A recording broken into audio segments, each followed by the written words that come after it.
Assaltante disfarçado de entregador é morto por segurança em São Paulo. Pela primeira vez na história, os negros são maioria nas universidades públicas.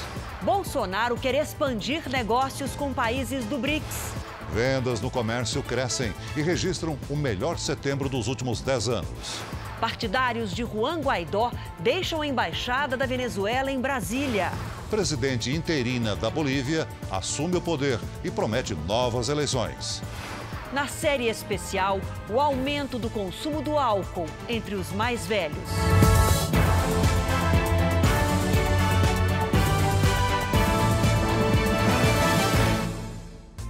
Oferecimento Prime.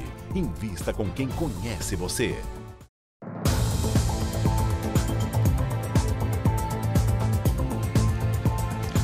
Boa noite. O Jornal da Record começa com a notícia de um pequeno avanço contra a desigualdade. Levantamento divulgado hoje pelo IBGE mostra que pouco mais de 50% dos estudantes do ensino superior na rede pública são pretos ou pardos. A terminologia é a usada pelo IBGE.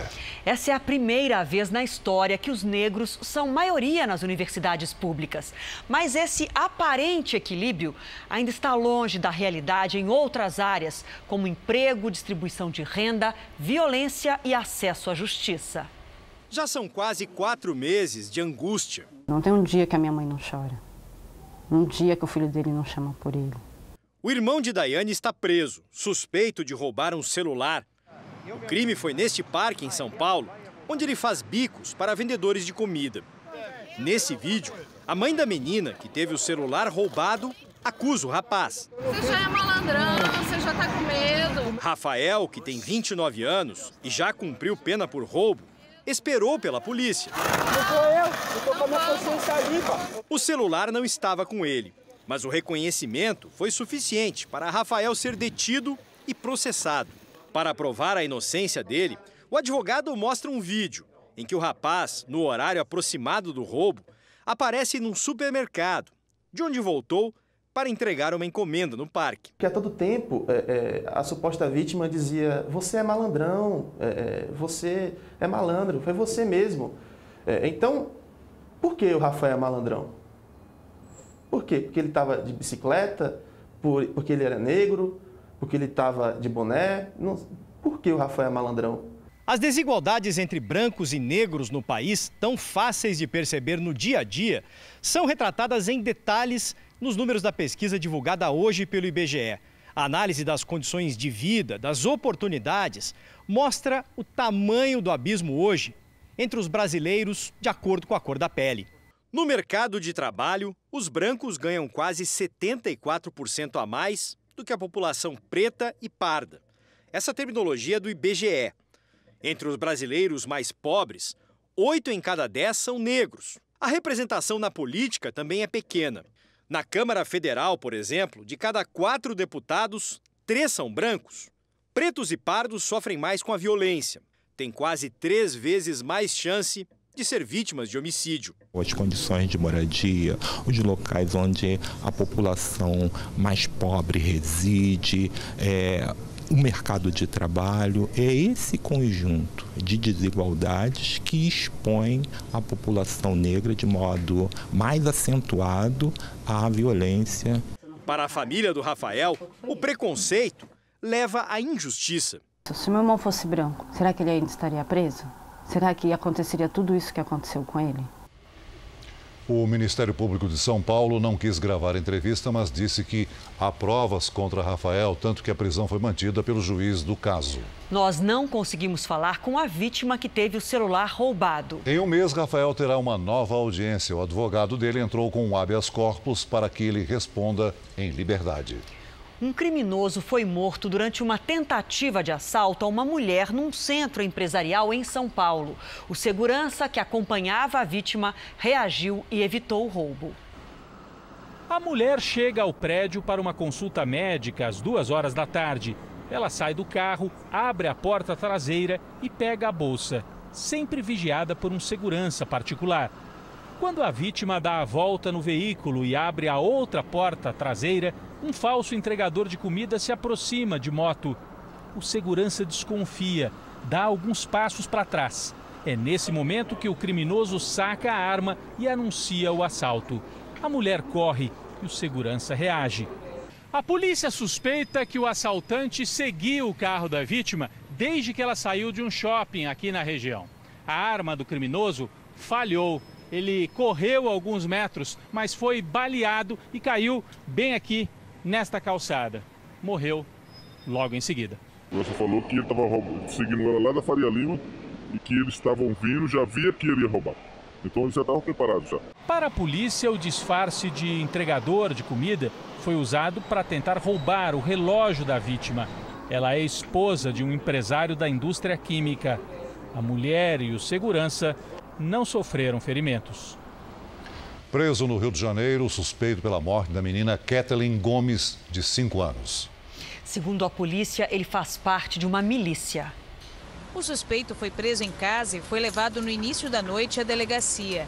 Tiago Porto era procurado por outros 2 homicídios e, segundo a polícia, faz parte de um grupo de milicianos que atua na região. A menina foi atingida por uma bala perdida quando ia para a escola com a mãe, na tarde de ontem, no bairro de Realengo, na zona oeste do Rio. Testemunhas contaram que os disparos foram feitos por homens que estavam em um carro. O alvo, um adolescente de 17 anos, que teria envolvimento com tráfico de drogas. Ele morreu no local. Kathleen foi socorrida, mas não resistiu. A caçula da família era a alegria do pai. Quando ela vê alguém triste, ela chegava aqui assim, fazia carinho no rosto, ficava beijando toda hora. A tia diz que mesmo ferida, a menina se preocupou com o desespero da mãe e tentou acalmá-la. Tentou tranquilizar. Mamãe não chora, mamãe não chora. A Jéssica começou a chorar, passando mal e voltou correndo para pedir socorro. A polícia tenta identificar o carro e outros suspeitos dos disparos que foram feitos próximo a uma praça movimentada do bairro. As câmeras de segurança do comércio podem ajudar nas investigações. Uma disputa de território pode estar por trás do tiroteio que terminou com a morte da menina. Aquela localidade aí, ela é dominada por tráfico de drogas. E a milícia estaria ali retomando o território. Em apenas 24 horas, o Rio de Janeiro registrou mais 2 vítimas de balas perdidas. Uma mulher de 50 anos atingida na perna durante um tiroteio em uma comunidade na zona norte do Rio. Perto dali, o gari Francisco de Paulo da Silva, de 61 anos, foi baleado e morreu durante o trabalho. E com as 2 mortes de hoje, já são 176 vítimas fatais de bala perdida apenas na região metropolitana do Rio de Janeiro esse ano. Casos que a gente não pode esquecer, vamos relembrar então. A Kathleen foi agora a 6ª criança, mas antes dela, no final de setembro, teve a Ágata Félix, de 8 anos. Ela morreu depois de ser baleada dentro de uma Kombi quando voltava para casa no Complexo do Alemão. No comecinho do mês de setembro, foi o Cauê dos Santos, de 12 anos. Ele morreu com um tiro de fuzil durante uma operação policial no Morro do Chapadão. E em maio, foi o Cauã Rosário, de 11 anos. Ele foi atingido quando andava de bicicleta na Vila Aliança, em Bangu. Mas no começo do ano, em março, Cauã Peixoto, de 12 anos. Ele levou 3 tiros quando saiu para comprar um lanche em Chatuba, na Baixada Fluminense. E em fevereiro, Jennifer Gomes, de 11 anos, foi ferida e morreu quando brincava na rua com outras crianças em Tiragem, na zona norte do Rio. E para quem ainda tem alguma dúvida sobre discriminação, a denúncia vem de Belo Horizonte. Um anúncio de vagas enviado por rede social buscava candidatas, mas com 2 condições. Não poderiam ser negras nem gordas. A mensagem de texto é enviada por uma suposta funcionária da empresa para uma psicóloga que forma cuidadoras de idosos, pede a indicação de 10 profissionais. E exige que as candidatas não sejam negras e nem gordas. A mensagem repassada para várias pessoas causou indignação.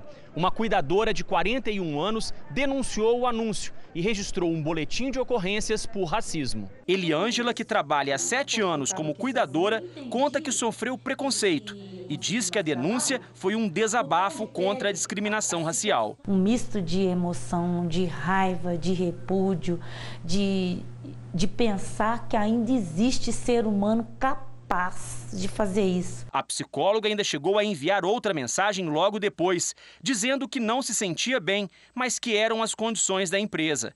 Por lei, o empregador não pode ter restrições de gênero, raça ou qualquer tipo de discriminação.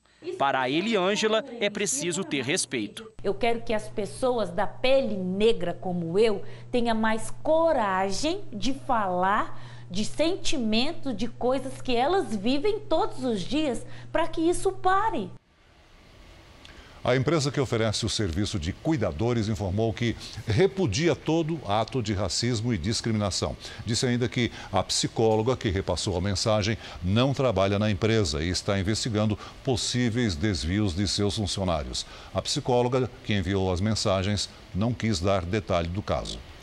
O Congresso aprovou a medida provisória que aumenta o valor máximo do saque imediato do FGTS. Aquele saque que era de até R$ 500, agora vai passar para R$ 998.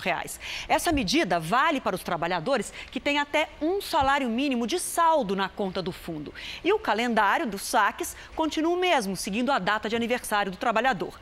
Quem já retirou o dinheiro vai poder sacar o restante, mas só depois da sanção presidencial.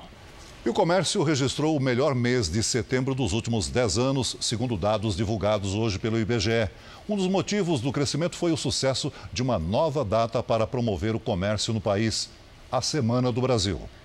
Terezinha decidiu trocar os móveis da cozinha e fez questão de pagar quase tudo à vista.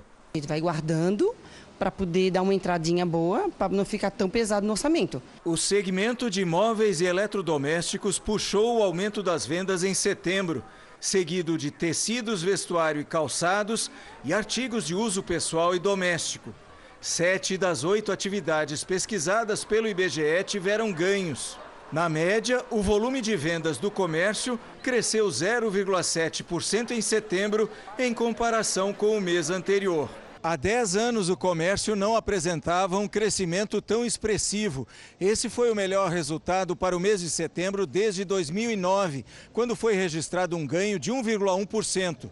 Também foi o 5º mês seguido de alta nas vendas. A liberação do FGTS para os trabalhadores e a Semana do Brasil, iniciativa apoiada por empresas e pelo governo para estimular o consumo, e os descontos no feriado da Independência ajudaram nas vendas. O movimento lojista trabalhou nessa data da Semana da Pátria e houve um resultado significativo não só para a empresa, mas para a população, que teve muita promoção nesse período. Falou em promoção, o brasileiro sabe aproveitar. Eu achei que os preços estão bem mais acessíveis, né? Muitas promoções, dá para a gente comprar à vista. Devagarzinho a gente chega lá.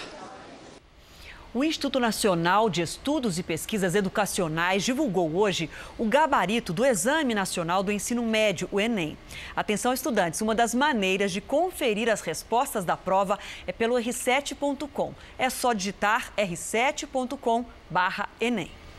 Em seu primeiro dia como presidente interina da Bolívia, Jeanine Áñez confirmou que faz parte de um governo de transição e que vai convocar novas eleições. Nós vamos até lá falar com o enviado especial Fábio Menegatti. Boa noite, Fábio.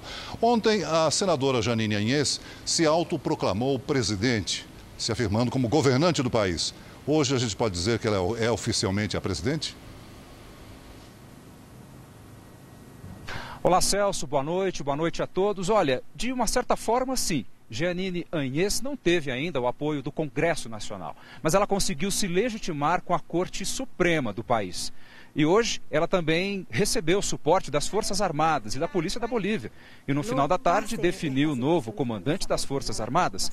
Alguns estados estrangeiros também já reconheceram a senadora como presidente, entre eles o Brasil e os Estados Unidos. Exilado Evo Morales conversou com a imprensa. Ele rejeitou a legitimidade da sucessora e afirmou que sua estadia no México é temporária. Evo promete voltar e pacificar o país. E nós acompanhamos como foi a reação da capital boliviana neste segundo dia de um aparente novo governo no país. Veja na reportagem.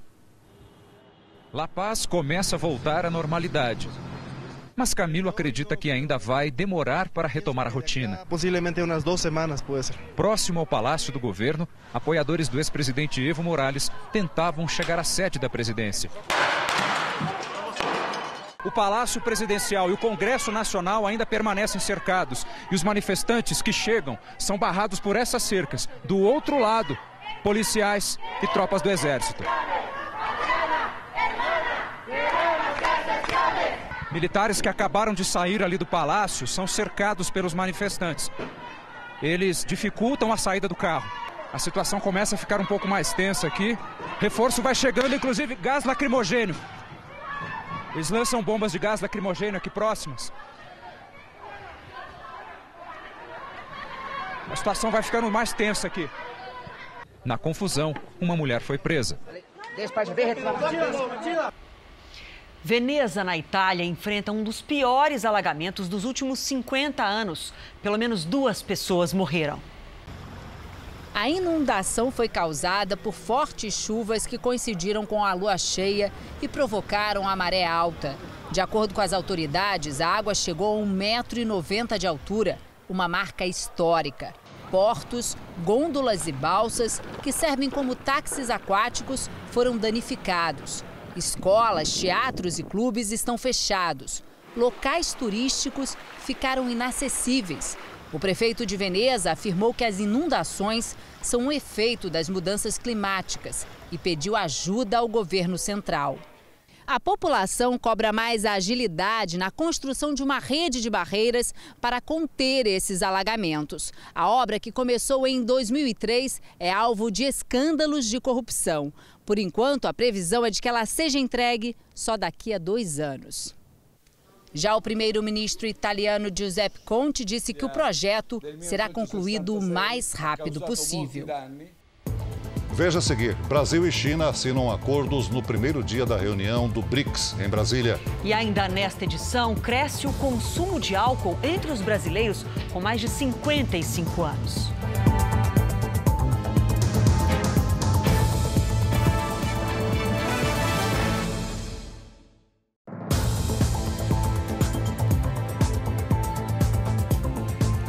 Os chefes de Estado do Brasil, Rússia, Índia, China e África do Sul se reuniram hoje em Brasília no encontro dos BRICS. O governo brasileiro já firmou contratos com os chineses, com quem pensa em fechar um acordo de livre comércio.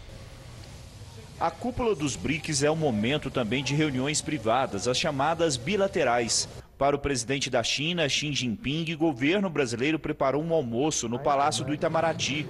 Foram assinados acordos para facilitar a importação e a exportação de frutas. Os acordos assinados, bem como os protocolos de intenção, serão potencializados por nós para o bem dos nossos povos. A China, cada vez mais, faz parte do futuro do Brasil.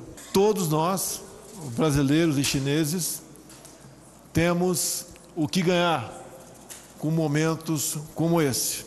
O início da cúpula dos BRICS demonstrou que o governo brasileiro tem um foco claro em abrir a nossa economia e ampliar a possibilidade de negócios para os nossos produtos.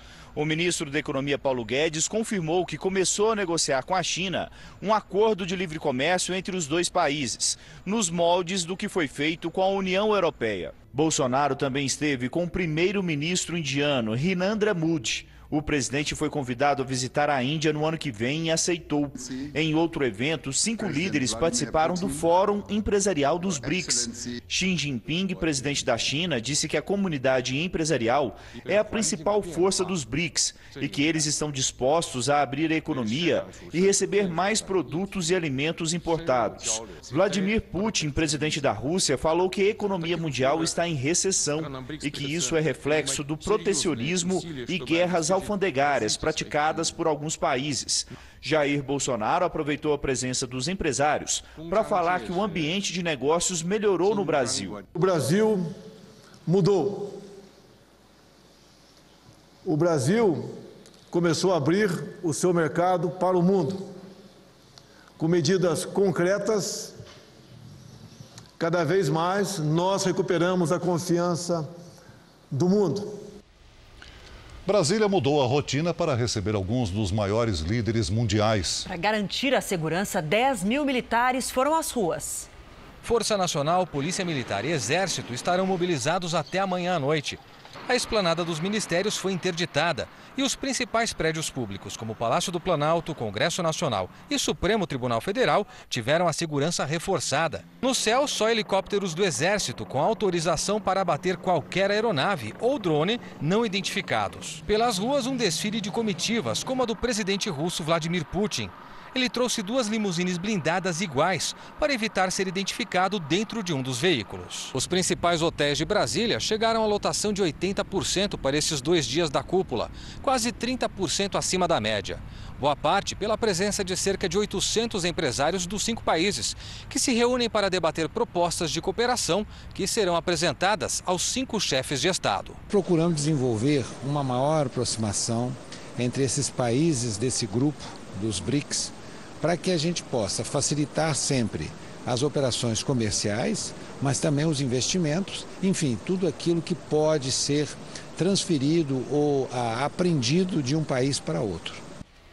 Nesta quarta-feira, o dólar comercial fechou em alta de 0,48%, vendido a R$ 4,19. Essa alta da moeda nos últimos dias tem sido explicada por especialistas como reflexo da turbulência em países da América Latina e também da falta de clareza sobre um possível acordo comercial entre os Estados Unidos e a China. Partidários do presidente autoproclamado da Venezuela, Juan Guaidó, tomaram hoje a embaixada do país em Brasília. A situação nos portões da embaixada da Venezuela teve momentos tensos. Partidários de Juan Guaidó entraram em confronto com defensores do regime do ditador Nicolás Maduro, que alegam que a embaixada foi invadida por volta das 5 da manhã. A representação diplomática é comandada por representantes do governo Maduro. Embora o presidente Bolsonaro tenha reconhecido a indicação de Guaidó para o posto, Maria Tereza Bellandria nunca assumiu como embaixadora. A polícia teve de intervir e chegou a prender 2 manifestantes. Dentro da embaixada, 17 partidários de Juan Guaidó, a maioria vestidos de camisa branca, se recusavam a deixar o local. 3 deputados federais atuaram para evitar a retirada de funcionários e diplomatas da embaixada e manter no posto o atual encarregado de negócios, Fred Meregotti. Ainda pela manhã, o deputado Eduardo Bolsonaro chegou a declarar apoio à ação dos partidários de Guaidó. O chanceler Ernesto Araújo reuniu-se com o presidente Bolsonaro para tratar da questão. O emissário de Itamaraty, ministro Maurício Correia, foi enviado à embaixada da Venezuela para negociar uma saída para o impasse. No final da manhã, o Gabinete de Segurança Institucional da Presidência divulgou nota em que declara que o presidente Bolsonaro jamais incentivou a invasão da Embaixada da Venezuela e que as forças de segurança estavam agindo para a retomada da normalidade. O impasse perdurou o dia inteiro. Depois de mais de 13 horas de negociação, apenas no final da tarde é que os supostos partidários de Juan Guaidó foram conduzidos para a saída dos fundos da Embaixada da Venezuela. Começaram hoje as audiências públicas do processo de impeachment do presidente Trump. Com os depoimentos transmitidos pela TV, a oposição espera fortalecer as denúncias contra Trump. O embaixador americano na Ucrânia, Bill Taylor, revelou que um membro de sua equipe ouviu o presidente dos Estados Unidos perguntar a um diplomata sobre possíveis investigações do país europeu contra a família de Joe Biden, um adversário político de Trump. A possível pressão contra um país estrangeiro por interesse político seria uma violação das leis americanas. Em entrevista coletiva dada hoje, o presidente americano disse que não se lembra dessa conversa. Trump ainda chamou o inquérito de farsa. 24 palestinos morreram e 50 israelenses ficaram feridos no segundo dia de confrontos na região. A retaliação do grupo extremista Jihad Islâmica pela morte de um dos seus líderes foi retomada logo pela manhã contra Israel.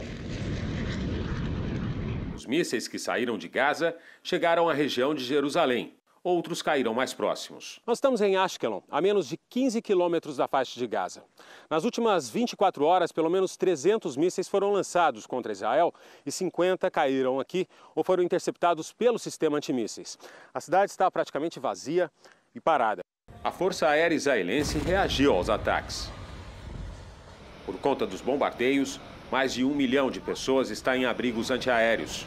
Assim que toca a sirene, as famílias correm para o bunker. Isso tem acontecido com Célio e Simone, que eram de Recife e se mudaram para Israel há pouco mais de um mês. Eles estão a 20 quilômetros da faixa de Gaza. Tem que correr, correr. Temos 1 minuto para correr para o bunker, se trancar e ficar lá. Esperar 2, 5 minutos, aguardar passar qualquer situação, ver que está tudo tranquilo e sair. Hoje, o primeiro-ministro Benjamin Netanyahu exigiu que a Jihad Islâmica interrompa os ataques. Caso contrário, ameaçou eliminar todos os líderes extremistas. Veja a seguir, caminhão carregado de soja tomba em rodovia de Goiás. E na nossa série especial, solidão e tristeza são alguns dos fatores que levam os idosos a passar da conta na bebida alcoólica.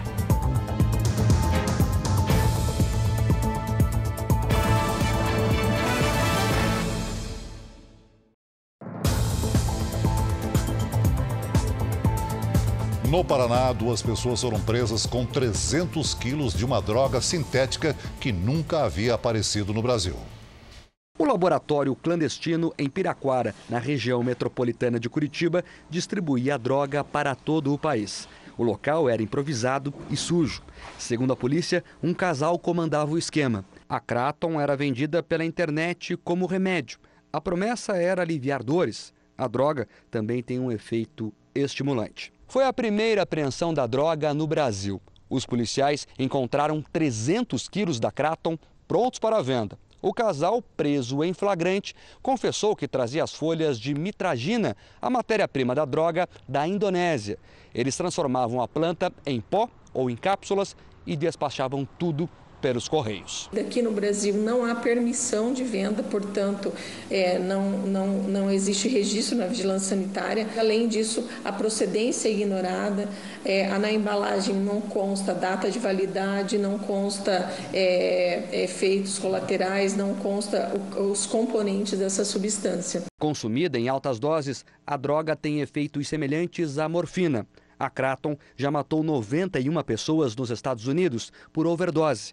Por isso, a chegada ao Brasil preocupa as autoridades. É um produto que é proibido em vários países já, porque há estudos e comprovações de que houve mortes decorrentes do consumo desse produto. Agora à noite, a marquise de um prédio caiu na capital paulista e matou uma pessoa. A repórter Giovana Rizardo fala ao vivo com a gente, tem as informações. Já se sabe o que aconteceu aí, Giovana? Oi, boa noite, Adriana, boa noite a todos. Olha, Adriana, por aqui a perícia já chegou, está trabalhando para investigar o que provocou a queda da cobertura. A Defesa Civil já interditou também a fachada do prédio e o trânsito foi parcialmente liberado aqui na rua Bela Sintra com a Alameda Tietê, nos Jardins, na capital paulista. A cobertura de concreto com cerca de 15 metros desabou por volta das 7 horas da noite. O barulho foi muito forte, segundo os funcionários de um restaurante que fica bem aqui na frente. 2 jovens estavam embaixo da marquise quando a cobertura caiu. Tiago Nery, de 18 anos, morreu e o colega dele, morador do prédio, de 16 anos, foi encaminhado para o hospital. A gente continua aqui, então, acompanhando a movimentação. De São Paulo, Giovana Rizardo. Obrigado, Giovana. Um caminhão que transportava 30 toneladas de soja tombou no canteiro de uma rodovia em Goiás. O motorista não estava na cabine na hora do acidente. O motorista tinha descido do caminhão durante uma fiscalização rodoviária. O veículo estava com pneus lisos e placa ilegível. De repente, o caminhão se movimentou e tombou. Segundo os agentes, o veículo apresentou problemas mecânicos. Manchas de petróleo reapareceram hoje em Morro de São Paulo, na Bahia, e dessa vez em grande quantidade. O óleo surgiu também perto da foz do Rio Doce, em Linhares, Espírito Santo. Está prevista a instalação de barreiras para evitar a contaminação do estuário. Os fragmentos de óleo sujaram a praia de Regência, em Linhares, onde fica a reserva biológica de Comboios, considerada um santuário de tartarugas marinhas. Na praia de Enseada, na Bahia, o petróleo voltou, agora na forma de grandes manchas. Pegou uma manta gigante de óleo aqui na praia. Esta é uma das praias de Morro de São Paulo, uma vila turística a 60 quilômetros de Salvador. Segundo a prefeitura, só hoje o mutirão de limpeza recolheu cerca de 10 toneladas de resíduos na região. A Defesa Civil decretou estado de alerta no Espírito Santo por causa da forte chuva que atinge o estado. Em Cariacica, as ruas ficaram alagadas. No município de Serra, motoristas ficaram no meio da enchente. Na capital, Vitória, um muro desabou e atingiu 2 imóveis. Em outros bairros, mais destruição. E em Vila Velha, choveu metade do volume esperado para o mês inteiro de novembro. Hora da gente saber da Lidiane. Boa noite, Lidiane. Se amanhã, véspera de feriado, vai continuar chovendo desse jeito? Continua assim, viu, Adriana? Boa noite para você, para todo mundo que nos acompanha. Mas amanhã o destaque será a chuva na região sul do Brasil. Uma nova frente fria se forma e as nuvens carregadas provocam temporais com raios e até granizo entre o Rio Grande do Sul e o Paraná. Áreas também de Mato Grosso do Sul podem ser atingidas. No Sudeste, além da chuva, tem alerta para o mar agitado com ondas de até 2,5 metros. E a ventania pode passar dos 65 quilômetros por hora. No Norte, previsão de pancadas a qualquer momento. Sol e poucas nuvens mesmo, só no Nordeste e no Amapá. Pedidos? Vamos lá? Vamos. Tempo delivery, começando pelo sul de Minas Gerais, a cidade é Monte Verde e é a Juliana que quer saber como é que fica o tempo no feriado lá.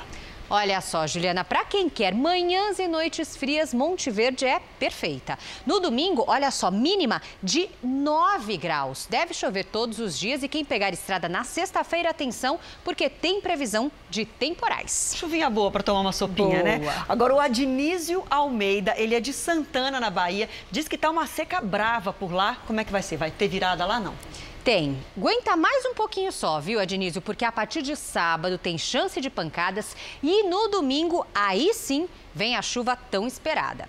Bom, em São Paulo, amanhã à noite, atenção na saída para o feriado. Há risco para temporais. Máxima amanhã de 24 graus, mas eu volto depois com mais detalhes, Adriana. Tá feito o alerta aí para quem vai pegar a estrada, feito, né? Todo mundo participando no Você no JR. É isso aí. Até amanhã. Pesquisadores do Instituto Butantan em São Paulo dizem estar perto de conseguir comprovar a eficácia da vacina contra a dengue. O advogado Ângelo nunca imaginou que teria a rotina intensa interrompida por um mosquito. Dor de cabeça, febre e indisposição muito forte. O mais grave veio na sequência. A dengue causou uma surdez súbita. Já não ouvia direito. E aí eu fui tratando, hoje eu estou com uma surdez leve. Os números da dengue em 2019 são preocupantes. Estão entre os maiores de uma série histórica que começou há 20 anos. Até outubro, foram quase 1,5 milhão de casos notificados no país, 7 vezes mais que no ano passado inteiro, quando a dengue provocou a morte de 128 pessoas.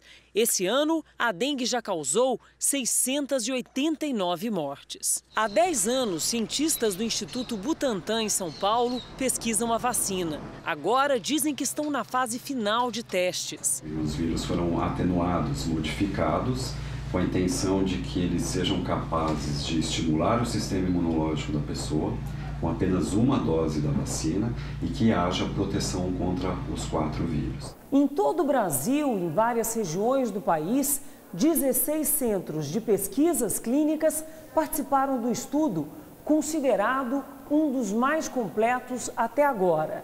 A amostragem envolve cerca de 17 mil pessoas com idade entre 2 e 59 anos. Os resultados começam a ser analisados a partir de dezembro, com o surgimento de novos casos da doença. Se a eficiência for comprovada, em torno de 80%, segue para análise e aprovação da Agência Nacional de Vigilância Sanitária, a Anvisa.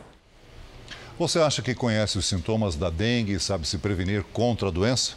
O R7.com tem um quiz, um jogo de perguntas e respostas em que você descobre se realmente está por dentro do assunto.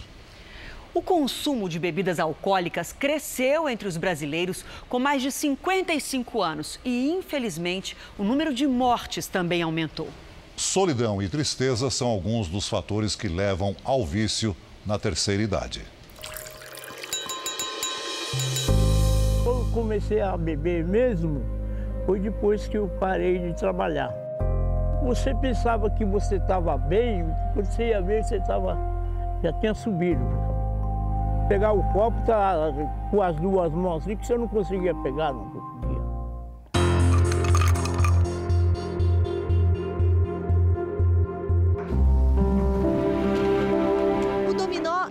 lazer, é passatempo.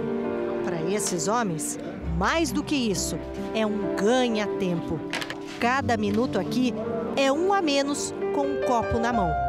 Antônio, hoje, sabe o tempo que perdeu para o álcool. Mais de 20 anos que eu bebo. Mas aquela história que eu disse que beber é socialmente, mas isso aí não existe. No começo, era só quando tinha festa. Depois, nos fins de semana. E aí, quando Antônio perdeu o emprego, era todo dia. Montei um bar. O senhor montou um bar? É. Aquela história, né? Você viu galinha, cuidar de galinheiro? Eu mesmo montei o bar e eu mesmo fui bebendo. No avançar da idade, o corpo passou a dar sinais de que a bebida havia corroído a saúde de Antônio. Comecei o dia tremendo e tinha que tomar uma ou duas para poder controlar o meio. Perdi tudo, eu perdi a minha família, depois perdi o bem material, que pode ser que ainda um dia eu consiga. E tem coisas que eu não recupero mais. Foi aí que pediu ajuda a uma filha. E por causa dela, Antônio está há 5 meses em uma clínica de reabilitação. Eu acho que é uma das piores drogas, porque ela vai comendo aos poucos e destruindo. E ela destrói tudo que está do seu lado. E você não percebe. Você vai perceber que está na minha situação que eu estava. Se eu não veio para a clínica, eu tinha morrido. Na clínica, ele divide espaço e experiências com outros alcoólatras, como José Carlos, ou Major, apelido que ganhou por trabalhar longos anos como segurança. Para José Carlos, o álcool nunca foi um problema até ele se aposentar. Sempre preocupado, não tinha tempo para nada. Não tinha tempo para nada. E aí, de uma hora para outra? Aí acabou, né? Acabou. De uma hora para outra, acabou tudo. No Brasil, a ingestão de bebidas alcoólicas caiu. Em 2010, o consumo per capita era de quase 9 litros. 6 anos depois, diminuiu em 1 litro. Mas nem todos os grupos da população reduziram o consumo. As internações causadas pelo álcool aumentaram entre os brasileiros com mais de 55 anos. E o mais preocupante é que subiu também o número de mortes de idosos por problemas relacionados ao vício. Para os especialistas, uma das causas é o envelhecimento da população. Gente que já bebia, agora chega à terceira idade. Outro fator é a mudança de rotina, depois de uma vida de muito trabalho. A aposentadoria é uma conquista, mas o tempo livre pode se tornar um peso insuportável. Eu percebi quando eu estava um pouco meio alterado, eu já ia embora para minha casa, tentava chegar em casa disfarçado, entendeu?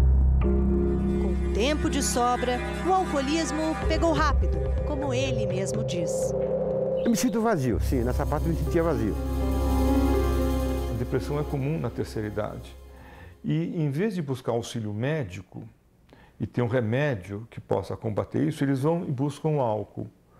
Pior, o álcool por cerca de 30 minutos, 40 minutos, dá um efeito relaxante. O álcool inibe as inibições, deixa a pessoa um pouco mais relaxada. Mas não resolve. Quando acaba o efeito do álcool, a pessoa fica mais deprimida ainda. Em idosos, os efeitos são ainda mais devastadores. É um corpo onde a parte muscular e a parte óssea já estão comprometidas. E o álcool, ele entra e ele funciona como se fosse um spray, vai para todo o corpo.